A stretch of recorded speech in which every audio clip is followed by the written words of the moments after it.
Okay, so I'm gonna set this thing off to the side for now. We'll get to it here in a second. So here's our coyote skull.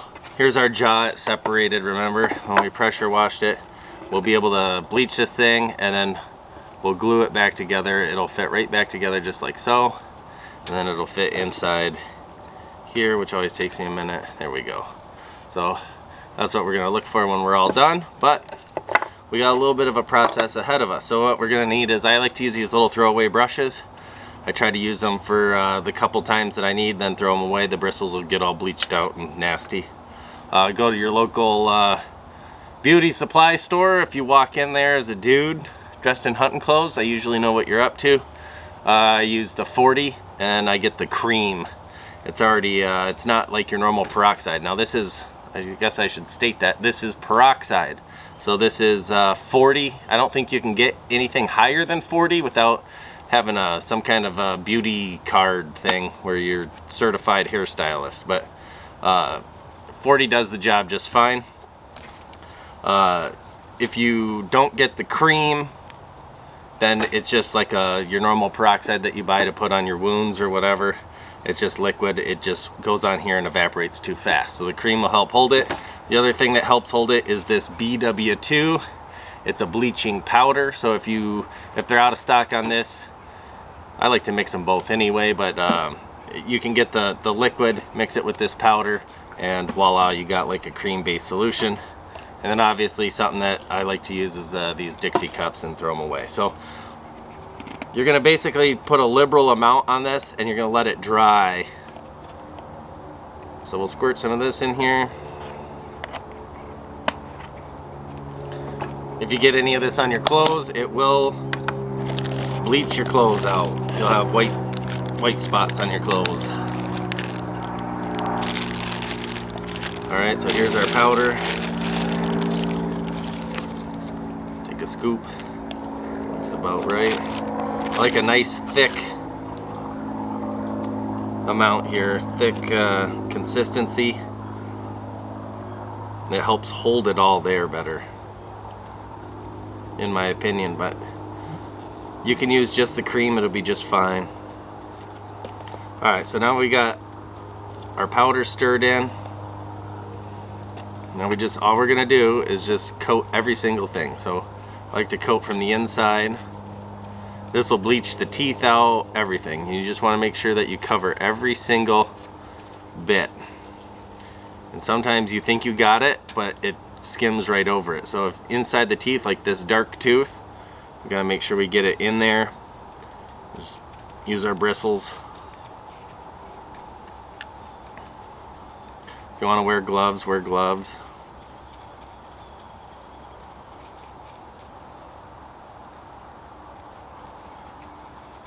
All these little cracks in the skull, just wiggle your brush around and it'll work into the cracks. In the nose cavity, I like just to put a big old goop in there and push it around the best I can. Let it soak in. Now this stuff is going to dry and it's going to leave this gross looking film, and all we're going to do is we're going to take it to the bathtub or your sink, whatever you can fit it in, and wash it off. But we got to let it dry first. And this is by far the best way to get your skull white. Most animals I do 2 coats of this. And just keep brushing it around.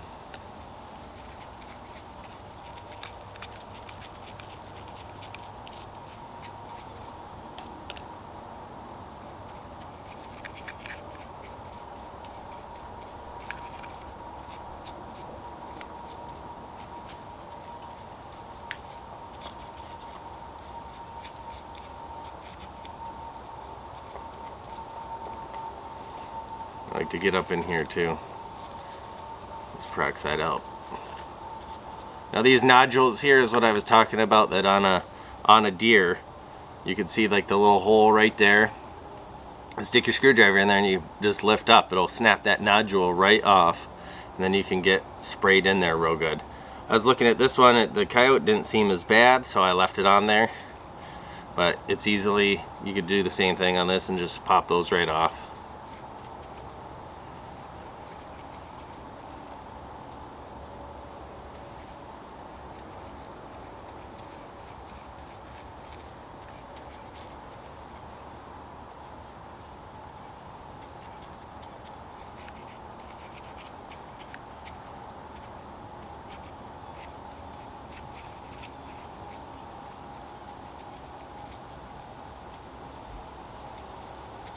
Alright, we're getting there.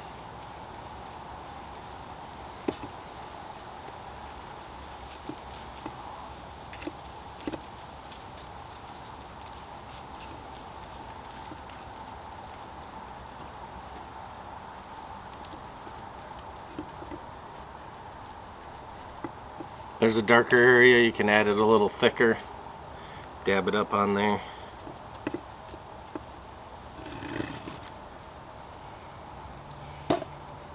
It's good to do this on a scrap piece of wood, or you could do it on a piece of cardboard.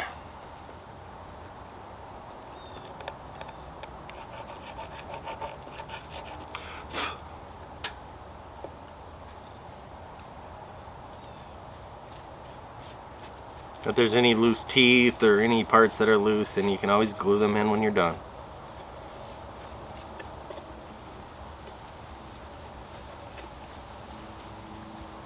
You just want to coat every single part.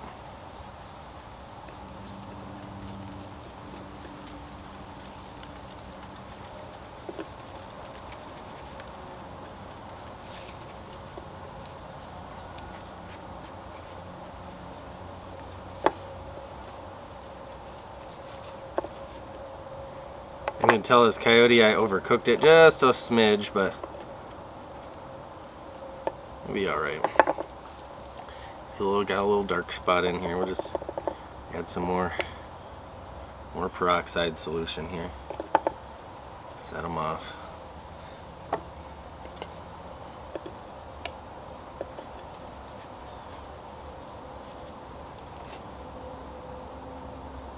Okay.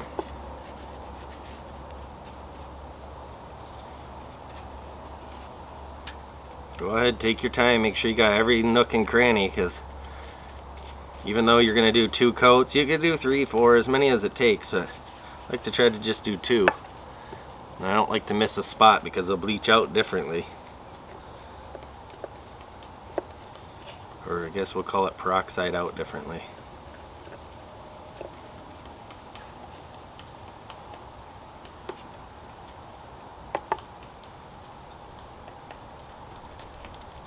Alright.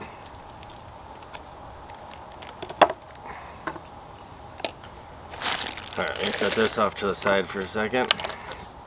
And we'll do the deer head. Now, the one thing you do not want to do on the deer head is you do not want to get anything on your horns. It will bleach these horns right out white. And if that's what you're looking for, then go ahead. But otherwise, don't do it. So when we get done, these teeth that are all brown and nasty, they'll be just fine. Now, a lot of times when you do deer, these nose pieces will slide out and come off when you're pressure washing. Don't worry about it. Just slide them back on. As it dries, the bone will, and it gets cold, the bone will kind of stick them back together. Now, if they're still loose, then they'll still slide in, and you'll be able to put a little bit of epoxy in there, no problem. So every deer is different. Sometimes like I said, you got to take these the nose pieces out, the inner parts here. Sometimes you got to rip them out with a pair of pliers because the meat just doesn't want to separate if it's cooked differently, but that's fine. And we're just gonna go. I gotta stand up. I can't do this one. We're gonna get all down inside each of these teeth. Now, these deer teeth are the tricky ones because there's so many little cavities in them, and I like them to be nice and white. I don't really care much for the brown look. And this peroxide solution will make them super, super, super white. It's kind of like going and getting Crest white strips, I guess, in a highly concentrated formula.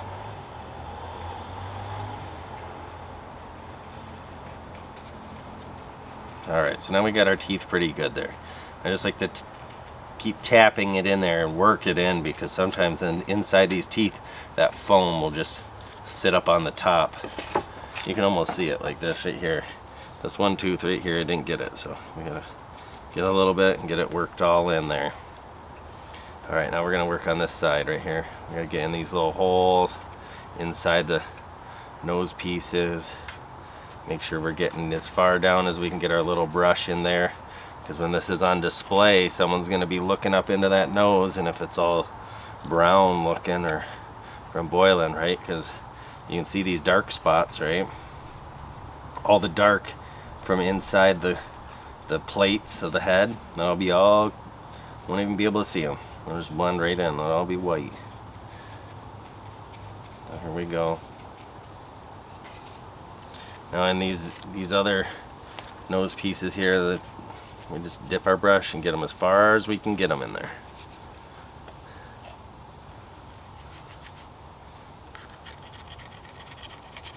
There's a little bit of cartilage or something on there. It's alright.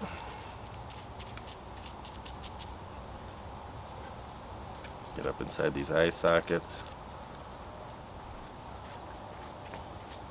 Now there's a lot more lines and cracks in the skulls in these deer heads, so you got to make sure you work it all inside every little joint where there's one of them, because otherwise you're going to end up with a brown line in there.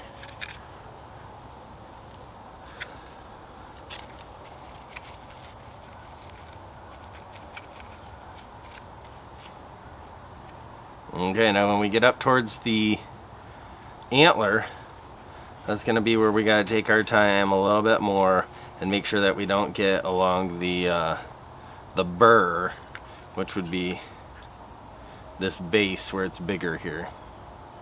You don't want to get this on there. We just take our time, get in these eye sockets. We'll do this other side.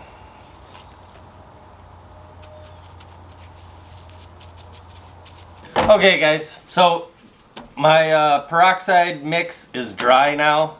You can see how white that's starting to look. Okay, on both of these, all the pieces. I mean, that bone's looking nice and white. Now when we go rinse this off, I like to do it in the bathtub using the spigot, nothing fancy. You might want to get like an old toothbrush, and it helps you get in some of these spots, because some of this stuff doesn't want to come off. But the bone will absorb water and it'll look dark. But don't fret, just let it air dry. If you like the result, that's fine, just leave it. If you don't, then put another treatment just like this, like we did, and it'll get whiter. It will. So I'll go rinse these off and then we'll take a peek at what they look like.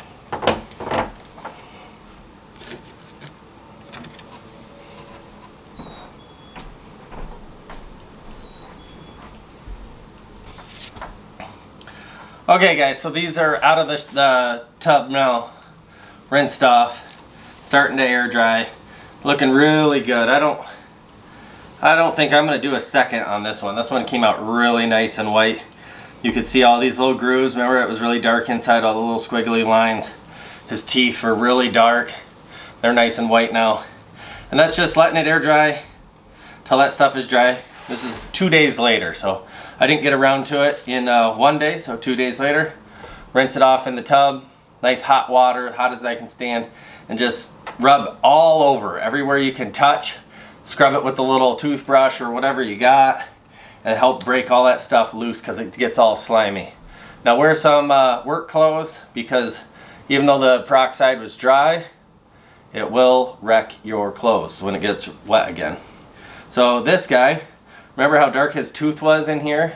I mean, look, there's just, I see just a little yellow inside that molar now. But he's looking good.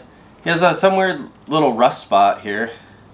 I don't know what would have done that. Must have had some metal on there. And then all we're gonna do is we're gonna let this dry. We'll put a little epoxy in there, 5-minute epoxy, and we'll glue that back together like so. And then it'll fit right inside our jaw for display. But okay, so now let's say that you like it or you don't like it. Let's go with you don't like it. It's not white enough for your liking. Don't worry, just let it dry all the way. do another coat with the 40% and go through this process again, okay? And that's gonna help make it whiter. A lot of times on deer skulls I do 2, but this one's looking pretty slick right now. Okay, so now it's gonna be a waiting game. I gotta let this dry, so it's gonna take a day or 2 for this thing to dry. And then you gotta seal it. This is one of the most important steps. When I first started, I learned the hard way. So you take this up to your hunting camp, you hang it up on the wall, you come back after it's been locked up and it gets your cabin or whatever, it might have like a mildew smell like normal, whatever, and because it's not climate controlled, bone's porous, it absorbs the moisture that's in the cabin. Next thing you know, you have mildew on your skull. Now you gotta clean that. To solve that problem, right here, Mop and Glow. So you put Mop and Glow all over it. Just, I don't do the horns on a deer, but I go all in between in every crevice, let it dump it down the nose. Use my paintbrush here. I use a paintbrush like this, a 1-incher, and I just get it down the best I can, all in every single spot, all the way around teeth, underneath, everywhere I can. And that will seal this bone up. It'll stop anything from ever wanting to do it, grow on it. And it kind of gives it just enough glisten, but it's not like you put clear coat paint on there. I'm sure that could work, but I've seen a lot of different clear coats yellow over time. So you don't really want like a yellow skull, but maybe you do. But if you want to do a typical European, right here, Mop and Glow. This thing right here will do tons and tons and tons. So I still got quite a bit left in here. And I've done a lot of skulls, so I just put that back in my little cup, mix it up, paint it on, and call it good. We'll go grab a coyote skull. I got one that has that all on there. All right, so here you can see there's just a little sheen on like the smooth surfaces. Maybe the camera's not picking it up. On the other surfaces, it's not really showing. That's what your finished product will look like. It'll sit right in there. And you can show them like this, but then they'll display out just fine. You can set them however you like, or you can pin them up on a board or whatever you want to do. But there it is with the Mop and Glow. It doesn't detract from anything. And this one's, I don't know, 2 or 3 years old now, so a little dusty on the inside. But yeah, all right. So if you guys got any value out of this, enjoyed watching this, whatever, make sure you hit that like button, hit the subscribe button, leave a comment. All that stuff is free, helps me out, boosts the channel, and we'll catch you guys next time.